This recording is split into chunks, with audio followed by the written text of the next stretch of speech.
Hello everyone, I'm Sidhant. The chapter 27 is the different modes of the charging securities, in which we will take a hypothecation, mortgage. We will try to understand the things hypothecation, mortgage, and assignment, lien, and all those things will be taken there. Chapter number 27 will be started now. These and the modes of the charges, part 1. In this we will take mortgage. We will understand the basics of the mortgage and different types of the mortgage existed. Why mortgage is important as far as the banking industries are concerned, because whatever loan we are giving on the basis of securities of land and building, we do the mortgage. The mortgage is according to the Transfer of the Property Act.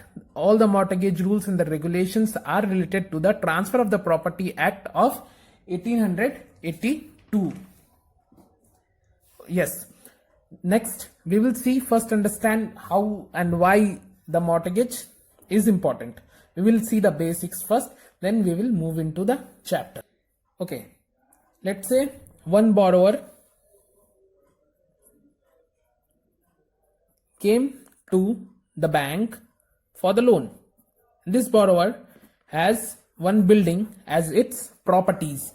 So he will ask for a loan. The bank will ask for a security. So the borrower is ready to mortgage this building or the land to the bank and take the loan. Let's say he took loan of 1 crore of rupees and the building belongs to 1.25 crore of rupees. So what the bank will do? The bank will do first the mortgage, sign the mortgage deed. The mortgage deed are nothing but a contract. So in this mortgage deed, the bank will write that I am giving the loan of rupees this much, and if the person in future unable to repay the principal amount plus the interest, then I will take the ownership as well as the possession of the buildings as accordingly. So since there are many kinds of the mortgage deed, so in India what is most frequently used is the equitable mortgage. In the equitable mortgage, we take the paper of this building with us in our locker and we sign the mortgage deed accordingly. But there are also some mortgage we will see later on in this chapter. Now, one important thing, the person who has the building, who is doing the mortgage, is a mortgager, and the bank is the mortgagee. And the amount is the mortgage money.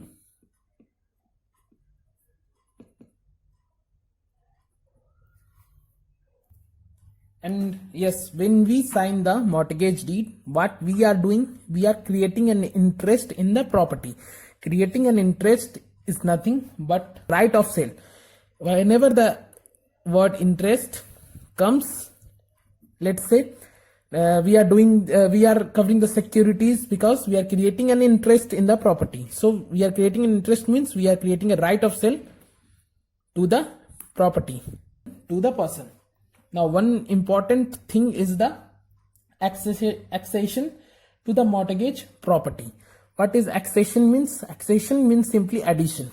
Let's say accession of mortgage property, whenever it says, let's say the bank has taken the land as a mortgage. Then in the land in future, if the person make his house in the land, then that house is also comes under the mortgage deed. That is the concept of accession to mortgage property. Now moving on to the different types of the mortgage. The first one is the simple mortgage. In the simple mortgage, the characteristics of the mortgage is that the building, the possession of the building as well as the ownership is with the borrower itself. What the borrower is giving, the borrower is just signing the contract, and in the contract it will be written that it's a simple mortgage and the possession and the ownership are with the borrowers, but if the person is unable to pay, the bank can go to the court and file a case and can proceed to take the ownership and possession both from the borrowers. In the simple mortgage, simply that the possession and the ownerships are with the borrower, and only the mortgage deed is signed in which everything will be written on it. If the simple mortgage are registered somewhere in the sub-registrar office, then it is called a registered mortgage. That's the same. Simple mortgage, if registered, then it's called a registered mortgage. Here in simple words you can say that only the interest got transferred, but the property and the ownership are with the borrowers. The next types or classification of the mortgage is the mortgage by way of conditional sales. A mortgage deed is signed in which it will be written that if the borrower is unable to repay the loan principal amount or the interest, then the transfer of the ownership as well as the possession will go to the bank. In the mortgage deed itself, it is written that since it's a mortgage by way of conditional sale, it means that we'll write that sale is sale of the building happens and it will be completed if this is the condition, that if the person will not pay the amount, then the sale, which is a partial sale at the time of giving of the loans, will be completed only if the person is not able to repay the money. Then only the complete sale of the mortgaged property will be done. This is the type of the mortgage. The next is the usufructuary mortgage. In this mortgage, in the deed, it will be written that the possession is with the bank, the ownership will be with the person, but since the possession is with the bank will utilize all the things relates to the building. For example, we are taking the possession and whatever since it is with us, the possession, whatever the rent or the amount will come as a income from that property, that will be belongs to the banks. Next is English mortgage. In the conditional buy sell mortgage, what we are doing at the time, we are writing that sale will be completed only if the person will not pay the amount. But in the English mortgage, it's a reverse of the conditional sale, in that the sale done at the time of giving loan, the complete sale is done at the time of the giving loan, and at last it will be written that the property will be transferred if the person will pay the whole amount, that is the mortgage money, which includes the principal plus interest. Then only the reverse sale will be done. Means at the time of giving of the loan, what banks do? Banks take the ownership as well as the possession of the properties by completing the sale, and will repay all the money. Then we will resell the property to the person itself. So that's the English mortgage. Now the most important, which is very frequent in Indian scenario, is the equitable mortgage. In equitable mortgage, or its other name is mortgage by deposit of title deed. Why this is very frequent or very common in the Indian banking scenario? Because it's very easy to recover loans from the equitable mortgage. In the equitable mortgage, what we are doing, we are depositing the title sale itself, and in the mortgage deed it will be written that since we have the title deed, and if the person is unable to pay, we are allowed to sell the properties. That will be written in the deed itself, in the contract itself.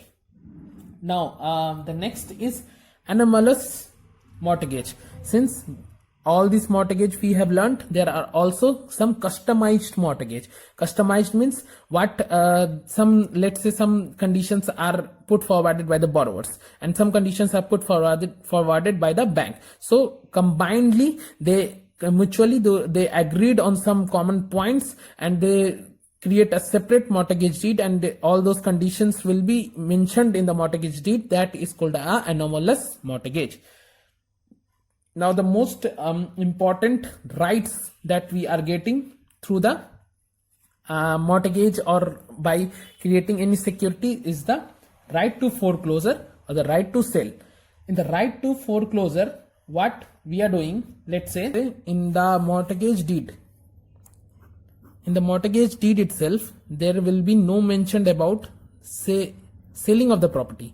The bank just did the mortgage in order to be secure, but in the mortgage there will be no mentioning about how we will sell the properties, and there is nothing is mentioned about the selling of the property. So in order to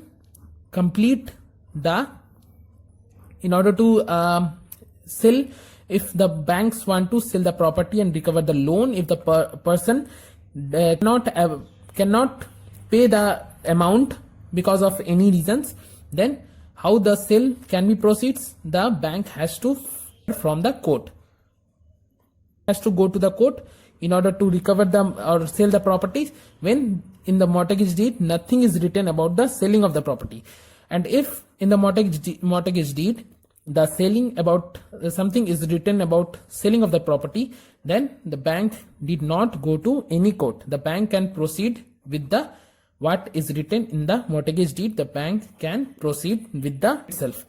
But if nothing is written about the selling, how the selling will be done and all, then bank has to take the permission from the court, and when the court permits, then bank can sell the property and recover the loans, and whatever the extra amount remains with the bank can give it to the borrower after deducting all the charges. Okay, the next, when there is no need of getting the court's order, because in the mortgage deed itself it will be written that how the sale proceeds will be done, and how the sale, and there is something written about the selling of the property, then how the bank can proceed. The bank first have to give the notice to the person, the borrower. Since you haven't paid the amount which is due to you, so we are proceeding with the selling of your properties and recovering the loans. So bank has to give the notice. If there is no reply in 3 months of the time, then the bank can move on for the selling of the properties. Since we discussed in the previous chapters that what charge means. The charge are nothing but just a right to sell, the right to sell of the property when the person unable to repay the loans. Charges are of basically 3 types. Hypothecation, the charges are of many types, but in this chapter we will deal with the hypothecation, pledge, and the bank's lien is nothing but a part of pledging. And mortgage we already learned in the last chapter, so these are nothing but the charges. So mortgage, we see that for the immovable property, immovable means the land of the building, and hypothecation we do for the movable property, pledge also for the movable property. Now what's the difference between the hypothecation and the pledge then? If both are doing for the immovable property, this the ownership, the possession is with the banker, and here the possession is with the borrower. For example, the vehicle loan you are giving, what we do with the vehicle? We hypothecate it. Hypothecation, pledge or mortgage is nothing but simply a contract. In the contract it will be written that if the person is unable to repay the loan, then we will take that property or asset as our security, as our own, and we can sell it and we can recover the money through it. That's the meaning, that's the purpose of creating a charge over the property or creating an interest over the property. That's the same. So okay, one important thing, hypothecation are ruled by the SECURITIes Act, mortgage by the Transfer of the Property Act,